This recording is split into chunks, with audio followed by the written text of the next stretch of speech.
matsalar wannan matar wadda ta zagi annabi sallallahu alaihi wa alihi wa sallam har ma mutane suka kashe ta a makarantar Shehu Shagari College of Education Sokoto. Babu shakka mun faɗi kuma mun ƙara faɗi, duk wanda ya zagi annabi sallallahu alaihi wa sallam kuma aka tabbatar da ya zagi annabi sallallahu alaihi wa sallam, to kada a jira komai a kashe shi, bai da wani hukunci wanda ya cancanta face kashi. Manyan Najeriya da ƙananan Najeriya gabaki ɗaya mu sani babu wanda ya kai girma annabi sallallahu alaihi wasallam.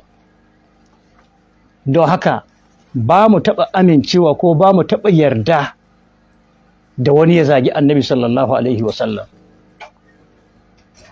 Sannan tun da yana zagi annabi, kun ga abin da ya faru. Mutane sun tsoma baki ana ta maganganu, magana ta bi duniya ko ina, duk inda ka buɗe ta midiya abin da ake tattaunawa kenan. Shin wannan matar ita kaɗai aka kashe cikin garinmu ko kuma cikin garuruwanmu? Ku kalli mutanen da ake kashewa a cikin Sokoto ɗin ma. In ka je gabacin Sokoto, wuraren Gwaranyo, wuraren Isa da Sabon Birni da sauransu, ga ƙauyuka na ana korewa, ana wulaƙantar da su, ana kame mutane, ana karɓar kuɗi, amma ka ji tsit, babu BBC, babu CNN, babu wani wuri, kowa ya kama baki an shiru, tunda dai rayuka awaki ne ake taɓa na musulmi, Allah su hukuncin dabbobi gare su. Amma tunda wannan arniya ce kuma ta zagi annabi, kuma ga hujja tabbatacciya tana yawo ko ina mutane suna ji, kaji an fito ana ta Allah wadai, ana ta mi, kuma ana ta yadawa, har ma ana jiyo labarin ana ƙarya, wai ta ce wai Jesus shi ke ba su sa'a su ci jarabawa menene da makamantansu. Ga magana yadda take, ta ambaci annabi sai da ta kuzuzzuba kalmar zagi mafi muni, sannan ta afka ta ga annabi. Sannan har wani ya buɗe baki ya ce na da wata kalma wadda zai faɗi.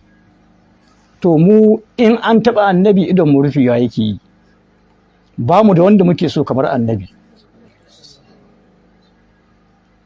Mun saba ganin ana kashe mutane cikin siyasa, mun saba ganin ana kashe mutane cikin al'amura na duniya daban-daban, zanga-zanga, SARS an kashe mutane, menene an kashe mutane, amma ka ji shu. Amma tun da annabi ne aka zaga, wanda ba su san daraja te ba, ba su san kima te ba, ka ji an taso a ɗauki mataki, a yi ɗauki menene. To a fara ɗaukan mataki ga masu kashin mutane gabashin Sokoto, masu kashin mutane Zamfara, masu kashin mutane Kaduna, Katsina, Niger, Kebbi State. Ga su Bello Turji nan suna yawo, lafiya lau suna yawo, jinin mutum nawa suka zubar, wani mataki aka ɗauka?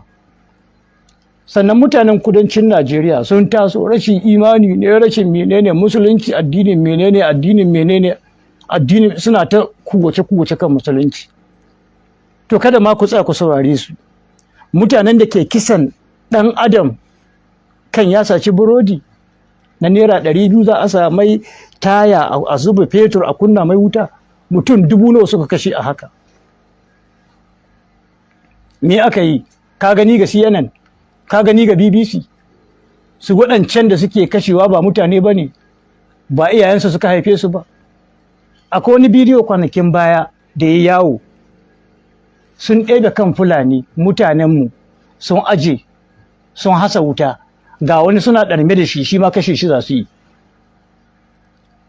Suna faɗin su ke yi, me aka yi? To tamu rayuwar ba ta da daraja ne ko ba ta da kima?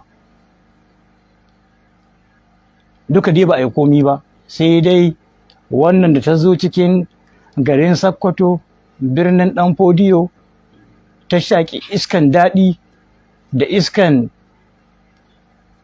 wadata ta ga cewa tana da damar da za ta fitowa ta kwafta ma annabi irin wannan zagin. Ita ce ke da ‘yanci, ita ce ke da mi.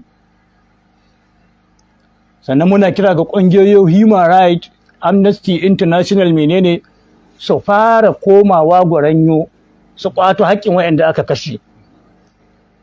Ko su ba su da right, su koma ga su illela nan duka an taɓa mutane har cikin yankin Gwadabawa an taɓa mutane, an kashe Raɓa local government, an kashe mutane, Isa Sabon Birni, sannan in ka shiga Zamfara uwa uba, in ka shiga Katsina uwa uba, ka shigo Kaduna ka cimma abin ba kyau, ka shigo Niger ka cimma abin ba kyau. Da yake wata ajanda ce an ka shirya don a yaƙi addinin musulunci, ƙungiyoyin human rights su kuma ƙungiyoyi na Majalisar Ɗinkin Duniya na arna kaji sun kama baki nan sun yi shu. Yanzu babu inda sun ka iya, babu inda sun ka ƙware sai nan, tunda manzon Allah ne aka taɓa, wanda bai da gata bai da daraja. To a tabbatar da mu dai ma dama muna raye muna shirye mu bayar da wallahi rayukan mu ga kariyar manzon Allah sallallahu alaihi wasallam.